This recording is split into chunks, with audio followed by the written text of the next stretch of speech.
नमस्कार दोस्तों, मेरा नाम है विपुल राजप्रेत और स्वागत है विपुल एजुकेशन चैनल पर आप सभी का। दोस्तों, कक्षा 9 की जो हमारी बुक चल रही है हिंदी की, क्षितिज की, जिसके अब तक हम 4 पार्ट कंप्लीट कर चुके हैं और आज हम 5वां पार्ट पढ़ेंगे। 4 पार्ट की वीडियो आपने नहीं देखे, आई बटन में लिंक मिलेगा, जाकर देख सकते हैं। चलिए 5वां पार्ट आज शुरू करते हैं। 5वें पार्ट जो है दोस्तों, इसका नाम है नाना साहब की पुत्री देवी मैना को भस्म कर दिया गया। यानी ये जो पार्ट है इसकी लेखक है चपला देवी, ठीक है। और ये जो पार्ट है वो सन 1857 की जो क्रांति हुई थी उसके बाद का, उस समय का है। तो इस पार्ट को शुरू करते हैं। सन 1857 के विद्रोही नेता धोंदूपत नाना साहब कानपुर में असफल होने पर जब भागने लगे तो वे अपनी जल्दी में अपनी पुत्री मैना को साथ नहीं ले जा सके। यानी 1857 की क्रांति में जो नाना साहब है वो कानपुर से जब क्रांति असफल हो गई तो वहाँ से भागने लगे, तो जल्दी जल्दी में वो अपनी पुत्री जो मैना थी उनको साथ नहीं ले जा सके। देवी मैना बिठूर में पिता के महल में रहती थी। यानी जो उनकी पुत्री है उसका नाम है देवी मैना, वो बिठूर में पिता के महल में रहती थी। पर विद्रोह दमन करने के बाद अंग्रेजों ने बड़ी ही क्रूरता से उस निरह और निरपराध देवी को अग्नि में भस्म कर दिया। यानी लेकिन जो विद्रोह है यानी क्रांति का दमन करने के बाद अंग्रेजों ने बड़ी ही क्रूरता से इस निरह है यानी बेसहारा निरपराध यानी बिना किसी अपराध की इस देवी को अग्नि में भस्म कर दिया। उसका रोमांचकारी वर्णन पाषाण हृदय को एक बार द्रवीभूत कर देता है। यानी इस जो रोमांचकारी वर्णन है इसको एक बार पत्थर का जो भी हृदय है उसको भी द्रवीभूत कर देता है।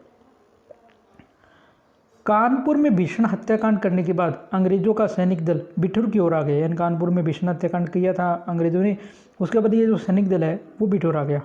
बिठूर में नाना साहब का राजमहल लूट लिया गया। यानी जो बिठूर में नाना साहब का उनका राजमहल लूट लिया गया, पर उसमें बहुत थोड़ी संपत्ति अंग्रेजों के हाथ लगी। यानी अंग्रेजों के हाथ है बहुत थोड़ी संपत्ति हाथ लगी। इसके बाद अंग्रेजों ने तोप के गोलों से नाना साहब का महल भस्म कर देने निश्चय किया। यानी उसके बाद अंग्रेजों ने क्या किया कि राजमहल तो लूट लिया गया, अब इसे क्या है तोप से उड़ा दिया जाए। सैनिक दल ने जब वहाँ तोपें लगाई उस समय महल के बरामदे में एक अत्यंत सुंदर बालिका आकर खड़ी हो गई। यानी जब सैनिकों ने वहाँ पर तोपें लगाई तो महल के जो बरामदे वहाँ पर एक सुंदर बालिका आकर खड़ी हो गई। उसे देखकर अंग्रेज सेनापति को बड़ा आश्चर्य हुआ। यानी उसको बहुत आश्चर्य हुआ क्योंकि महल लूटने के समय वह बालिका वहाँ कहीं दिखाई नहीं दी। यानी कि जब अंग्रेज महल लूट रहे थे तो वह बालिका नहीं दिखाई दी। उस बालिका ने बरामदे में खड़ी होकर अंग्रेज सेनापति को गोले बरसाने से मना किया। यानी बरामदे में वो बालिका खड़ी हो गई, जो अंग्रेज सेनापति था उसको गोले बरसाने से मना किया। उसका करुणापूर्वक मुख और अल्प वयस देखकर सेनापति को भी उस पर कुछ दया आई। यानी उसका मतलब करुणापूर्वक मुख था और उसकी कम आयु को देखकर जो सेनापति था उसको भी दया आई। सेनापति ने उससे पूछा कि क्या चाहती है। यानी सेनापति से पूछा कि तुम क्या चाहती हो। बालिका ने शुद्ध अंग्रेजी भाषा में उत्तर दिया। यानी मतलब अंग्रेजी में उत्तर दिया, क्या आप कृपा कर इस महल की रक्षा करेंगी। यानी उससे का प्रश्न पूछा कि क्या आप कृपा कर इस महल की रक्षा करेंगी। सेनापति, क्यों, तुम्हारा इसमें क्या उद्देश्य। यानी सेनापति ने प्रश्न पूछा, क्यों, तुम्हारा इसमें क्या उद्देश्य है। बालिका, आप ही बताइए कि यह मकान गिराने में आपका क्या उद्देश्य है। यानी बालिका ने कहा कि आप ये बताओ कि मकान गिराने में आपका क्या उद्देश्य है।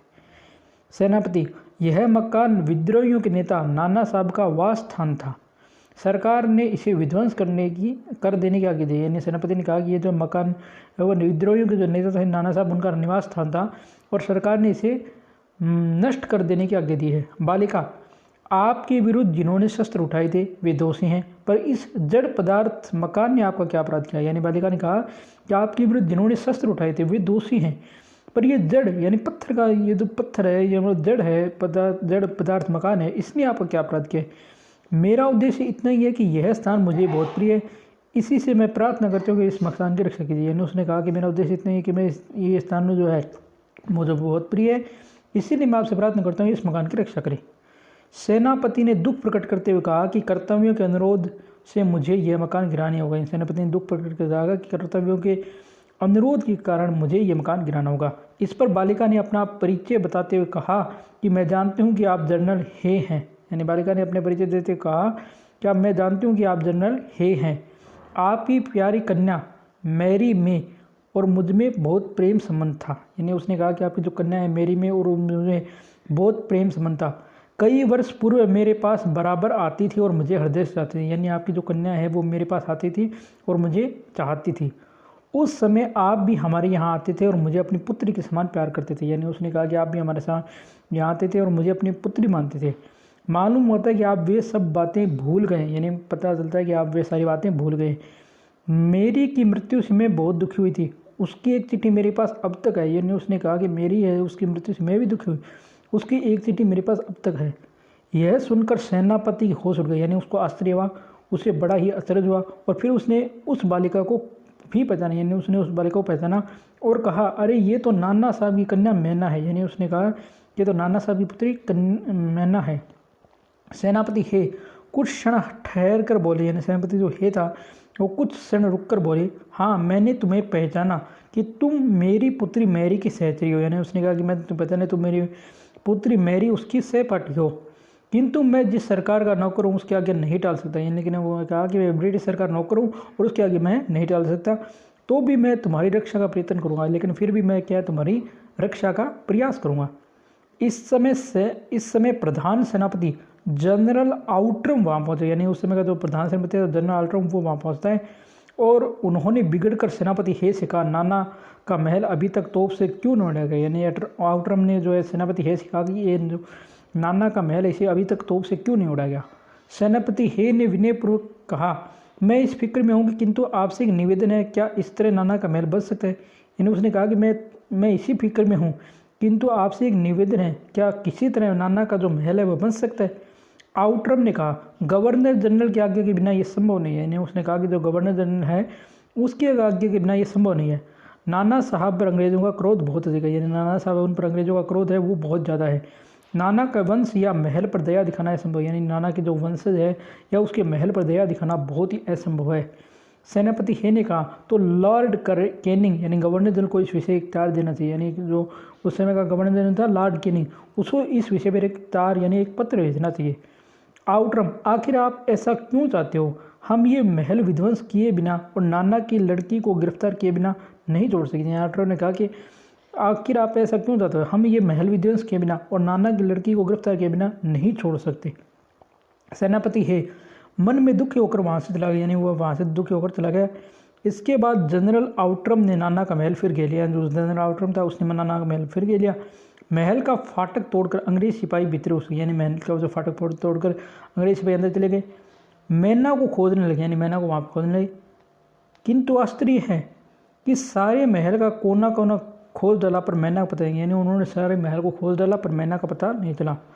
उसी संध्या समय लॉर्ड कैनिंग का एक तार आया जिसका आशय इस प्रकार था कि लंदन के मंत्रिमंडल का यह मत है कि नाना के स्मृति चिन्ह तक मिटा दिया जाए, इसीलिए वहाँ की आज्ञा के विरुद्ध कुछ नहीं हो सकता। यानी जो लॉर्ड कैनिंग का एक तार आता है उसमें कहा गया कि जो लंदन की मंत्रिमंडल उसने कहा कि जो नाना है इसकी स्मृति चिन्ह है उसको तक मिटा दिया जाए, इसलिए वहाँ के आज्ञा के विरुद्ध यहाँ कुछ नहीं हो सकता।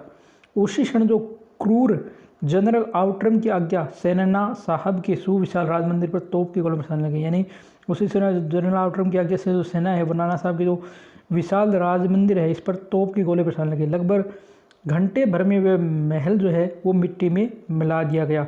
उस समय जो लंदन के सुप्रसिद्ध टाइम्स पत्र में 36 सितंबर को यह एक लेख लिखा गया, बड़े दुख का विषय कि भारत सरकार आज तक उस दुर्दांत नाना साहब को नहीं पकड़ सकी जिस पर समस्त अंग्रेज जाति का भीषण क्रोध है। यानी उस समय ये लेख लिखा गया कि भारत सरकार जो है आज तक दुर्दांत यानी नाना साहब को दुर्दांत कहा गया कि उनको नहीं पकड़ सकी और उन पर अंग्रेज जाति का क्रोध है।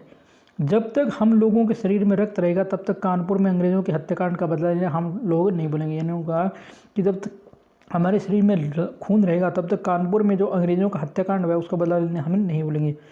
उस दिन पार्लियामेंट की हाउस ऑफ लॉर्ड सभा में सर टॉमस हे की एक रिपोर्ट पर बड़ी हंसी आई, जिसमें सर हे ने नाना की कन्या पर दया दिखाने की बात की थी। यानी जो उस समय जो पार्लियामेंट सभा थी हाउस ऑफ लॉर्ड्स उसमें सर टॉमस हे की एक रिपोर्ट पर जो है सबको बहुत हंसी आती है, जिसमें सर हे ने नाना की कन्या पर दया दिखाने की बात की थी।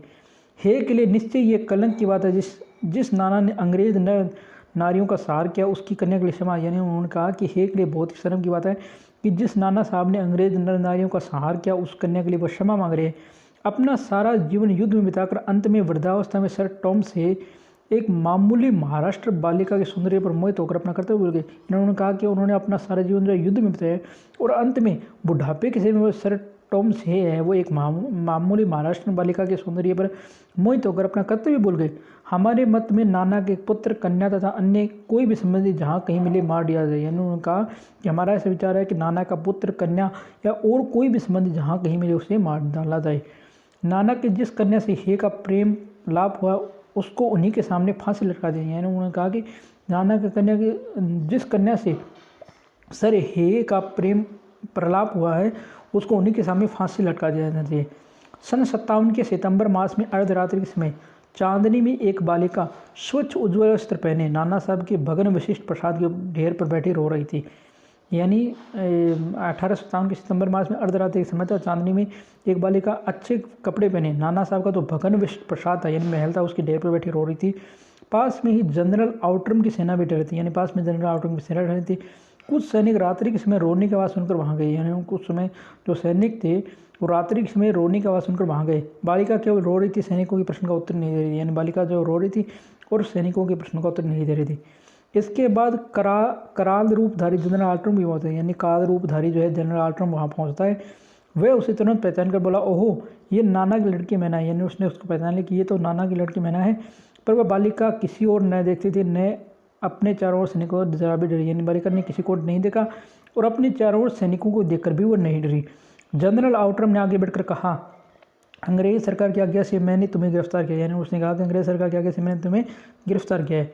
मैना उसके मुख की ओर देखकर आर्त स्वर में बोली, मुझे कुछ समय दीजिए जिससे मैं आज यहाँ जी भरकर रोक लूँ। यानी उसने कहा कि आप मुझे कुछ समय दीजिए जिससे मैं यहाँ आज जो है जी भरकर रो लूँ। पर पाषाण हृदय वाले जड़ ने उसकी अंतिम इच्छा भी पूरी नहीं होने दी। यानी उसकी अंतिम इच्छा पूरी नहीं होने दी और उसी समय मैना के हाथों में जो हथकड़ी पड़ी। यानी उसको हथकड़ी पहना दी और वह कानपुर के किले में लाकर उसको कैद कर दिया गया। उस समय महाराष्ट्र इतिहासवेता महादेव चिटनिस के बाकर पत्र में छपा कि कल कानपुर के किले में भीषण हत्याकांड हुआ। यानी कानपुर का जो किला था उसमें भीषण हत्याकांड हो गया। नाना साहब की एकमात्र कन्या मैना को जो है धधकती आग में जलाकर भस्म कर दी गई। भीषण अग्नि में शांत और सरल मूर्ति उस अनुपम बालिका को जलता देख सबने उसे देवी समझ उसको प्रणाम किया है। ठीक है दोस्तों, तो ये पाठ हमारा कंप्लीट हो गया। इसके जो प्रश्नोत्तर है वो हमें आप चाहते हो अब आज ही कराया जाए या कल कराया जाए। ठीक है, तो इसके प्रश्नोत्तर जो है अभी कर लेते हैं। देखो, पहला प्रश्न है कि बालिका मैना ने सेनापति हे को कौन कौन से तर्क देकर महल की रक्षा के लिए प्रेरित किया। तो उसने एक तो तर्क दिया कि जो नाना साहब आपके अपराधी थे, यानी मेरे पिता नाना साहब है वो आपके अपराधी थे, ये महल नहीं है इसलिए आप इसकी रक्षा कीजिए। दूसरा उसने कहा कि मैं आपकी पुत्री जो मैरी है उसकी सहपाठी हूँ और आप भी मुझे अपनी पुत्री के समान मानते हैं, इसलिए इस महल की और मेरी रक्षा कीजिए। दूसरा प्रश्न है, मैना जड़ पदार्थ मकान को बचाना चाहती थी पर अंग्रेज उसे नष्ट करना चाहते थे, क्यों? ये मैना तो इसलिए बचाना चाहती थी कि वो उसके पिता का निशानी थी और वो उससे प्रेम करती थी, उस मकान से वहाँ पर रहना चाहती थी। और अंग्रेज उसे इसलिए नष्ट करना चाहते थे कि अंग्रेज़ों को मतलब अंग्रेज सरकार का आदेश था कि नाना की जो कोई भी चिन्ह है उसको मिटा दिया जाए।